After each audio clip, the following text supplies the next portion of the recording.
कैसे हैं। ये आपका रिकॉन्सिलेशन स्टेटमेंट का चौथा वीडियो है।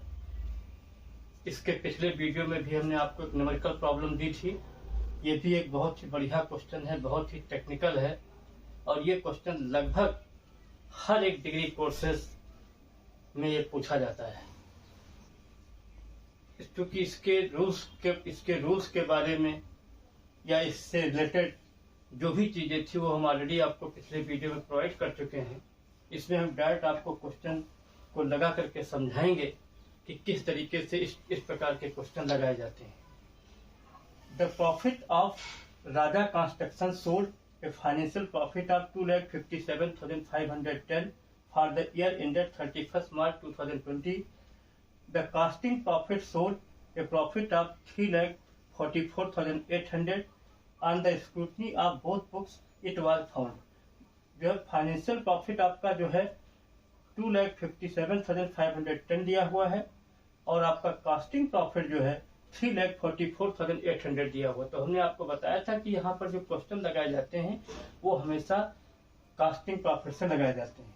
इसके बाद पहला पॉइंट लिखा है works overhead under record in cost 6,240, office overhead excess record in cost 3,400, depreciation in cost 25,000, financial books 22,400, interest received on investment 16,000 not included in cost, loss due to obsolescence in financial account 11,400, income tax provided in cost 80,600, transfer fees 1,500, store adjustment credited in financial books 950, loss due to depreciation in inventory value charge in financial 13,500। ये आपका question दिया हुआ है और आपको इसको जो है वन बाय वन करके हमें लगाना है।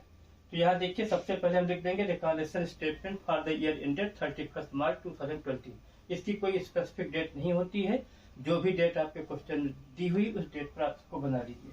Particular amount rupees. सबसे पहले हमने आपको बताया था जब भी रिकॉन्सिलेशन स्टेटमेंट बनाते हैं वो फाइनेंशियल प्रॉफिट से ही कास्टिंग प्रॉफिट से ही होता है, फाइनेंशियल प्रॉफिट से कभी भी नहीं लगाया जाता है।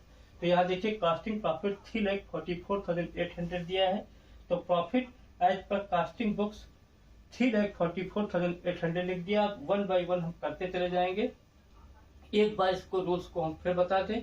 एक्सपेंसेस का आइटम अगर कास्ट में कम है तो उसको माइनस करते हैं। एक्सपेंसेस का आइटम अगर कास्ट में ज्यादा दिखाया गया है उसको ऐड करते हैं। इनकम का आइटम अगर कास्ट में कम है तो उसको ऐड कर लेंगे। इनकम का आइटम अगर ज्यादा है तो उसको जो है माइनस कर लेंगे। ये आपका रूल होता है। तो यहाँ देखिए works overhead under record in cost, मतलब वर्क्स ओवरहेड आपका एक्सपेंसेस का आइटम है, कास्ट में कम दिखाया गया है, तो इसको हम देखो लेस वाले पॉइंट में लिख लेंगे under record of works overhead 6,240। Second point office overhead excess record.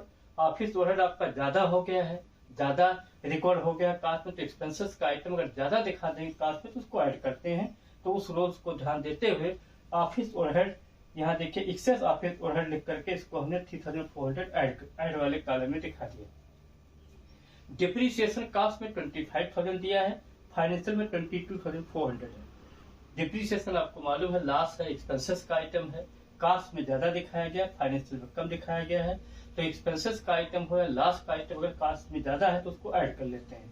तो उस फॉर्मूले को ध्यान देते हुए एक्सेस डिप्रीसिएशन इन कॉस्ट करके 25,000 कास्टिंग का जो है डिप्रीसिएशन है और 22,400 आपका फाइनेंशियल का है।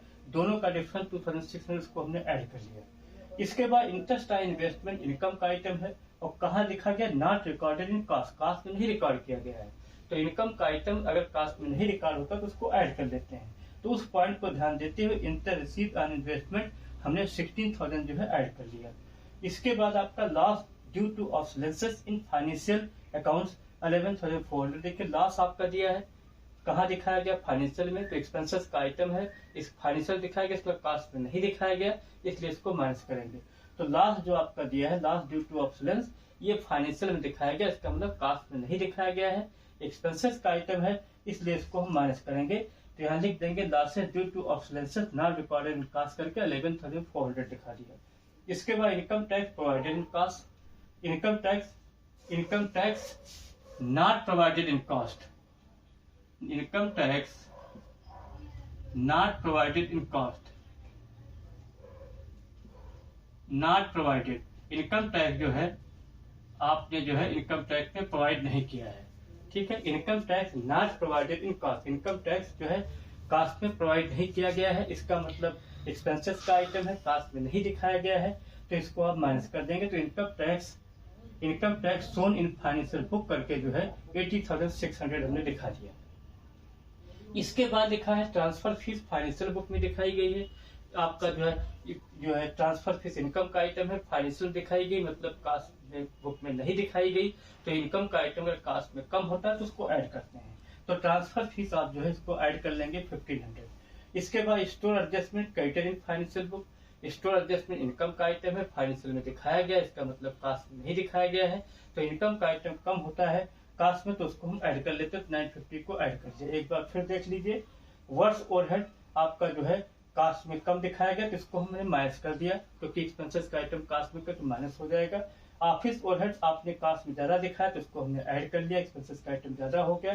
डिप्रिसिएशन कास्ट में ज्यादा है, फाइनेंशियल में कम है, तो एक्सपेंसेस का आइटम है, कास्ट में ज्यादा होगा तो ऐड कर लेंगे। तो हमने देखिए 25,000 से 22,400 घटाया, 2,600 ऐड कर लिया। इंटरेस्ट इन्वेस्टमेंट इनकम का आइटम है, कास्ट में नहीं दिखाया गया है, ठीक है। Included in cost not included in cost, cost में नहीं दिखाया गया, तो इसलिए इसको हमने 16,000 को भी ऐड कर लिया। इसके बाद loss due to obsolescence in financial book, losses आपके जो है फाइनेंशियल में दिखाए गए हैं ऑब्सोलेंस वाले, तो इसका मतलब कास्ट में नहीं दिखाया गया, तो इसको भी आप माइनस कर लेंगे। इसके बाद इनकम टैक्स आपका कास्ट में नहीं, income tax provided not in cost, cost में नहीं प्रोवाइड किया गया है, तो इसको आप डायरेक्ट माइनस कर देंगे। इस तरह कास्ट में नहीं दिखाया गया, एक्सपेंसेस का आइटम माइनस हो जाएगा। ट्रांसफर फीस इनकम का आइटम फाइनेंशियल दिखाया गया, इसको ऐड कर लेंगे 1500। इसी प्रकार स्टोर एडजस्टमेंट आपका फाइनेंशियल में दिखाया गया, मतलब कास्ट में नहीं दिखाया गया, इनकम का आइटम, इसको ऐड कर लेंगे। इसके बाद लॉसेस ऑफ डिप्रिसिएशन इन्वेंट्री, ये आपका फाइनेंशियल में दिखाया गया, मतलब कास्ट नहीं दिखाया गया, एक्सपेंसेस आइटम, तो इसको माइनस कर लेंगे 13,500। अब 3,400 प्लस 2,600 प्लस 16,000 प्लस 1,500 प्लस 950, इसका टोटल आ जाएगा 24,480। और इसको आप 3,44,800 में जब जोड़ेंगे तो 3,69,250 आ जाएगा। इसके बाद लेस वाले आइटम 6,240 प्लस 11,400 प्लस 80,600 प्लस 13,500, इन सब का टोटल आ जाएगा 1,11,740। अब 3,69,250 से जब 1,11,740 घटाएंगे तो 2,57,510 आ जाएगा। अब यहाँ पर देखिए हमने कास्टिंग बुक से आंसर निकाला था, शुरू किया था लगाना, तो हमारा जो प्रॉफिट होगा एज पर फाइनेंशियल बुक आ जाएगा। ये क्वेश्चन बहुत ही बढ़िया है, इस क्वेश्चन में हमने लगभग सभी पॉइंट्स कवर किए जो एक बढ़िया क्वेश्चन में होते हैं।